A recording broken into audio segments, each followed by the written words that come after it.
O, may fair strike ako, men. Again, nakakasalubong nila din si Mr. Consistent. Oo nga, hinahanap talaga siya ni Edward dito eh. Alam mo naman, nakakatakot. Ayun na naman. Wait lang. May batoy na naman, tinakot lang. Ben, medyo mainit ang ulo nila. Kapag nakakakita ng kalaban, lalo na itong si Jumay, nilalatagan ng carpet eh. Kapag nakita niya yung ibon eh, no? Oo, nakita ng ibon, may carpet na inilalatag eh.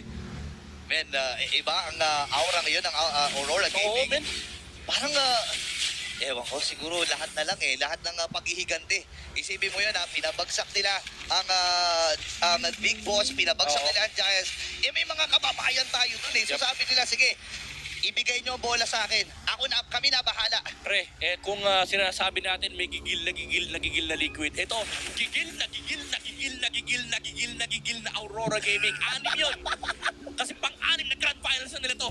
Oo nga pala. Alam mo, men, ang magandang storya kasi dito, pre, si Doming kahit ang tagal din naman na gusto magkaroon ng championship. Oo. Di ba? Galing amateur scene at nagkaroon ng pagkakataon. Unfortunately, hindi napunta sa kanya. Si Yue, ilang championship na ba? Ilang Ilan grand na, pre? finals na ba ang dinaanan niya, pre? Pang-anim niya na ata to, pre. Anim na, hindi pa rin siya nakakakuha.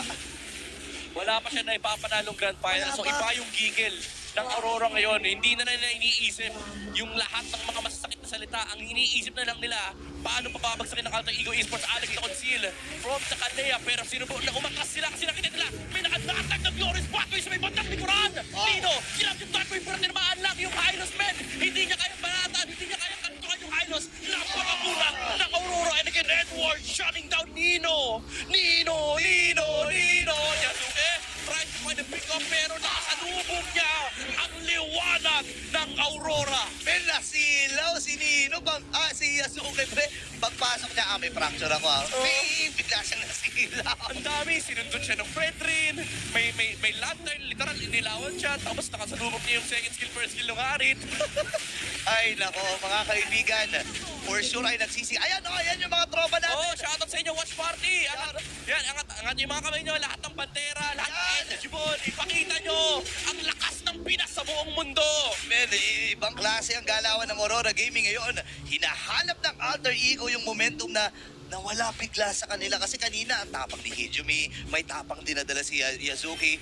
Eh, nakita nila si Edward, ang plano ata nila. Oh. Andun yung Tsunami Slam, bibigyan na nga natin nila. Oh, nakiiwan. Yung immortality, makakatakas pa si Panis! Edward! Panis! Papasok mo siya! Si Mr. Consistent. Ngayon, nilatagan na rin ang carpet. Doon sa may matalikod. Oh, Dumi! Parang siya dito, pero si Doming gusto na natapusin. Pero sila Lord na kasama, sinayaw sa nawan, mga membro dito ng Alter Ego. Sabay andito na yung backup, yung liwanag. Nino, kaya mo bang tibayan ang iyong loob para sa apat na membro ng Aurora Gaming at babagsak na si Nino dito. Dalawa na lang ang natitira mula dito sa Alter Ego. Wala naman silang Lord, pero tatapusin na!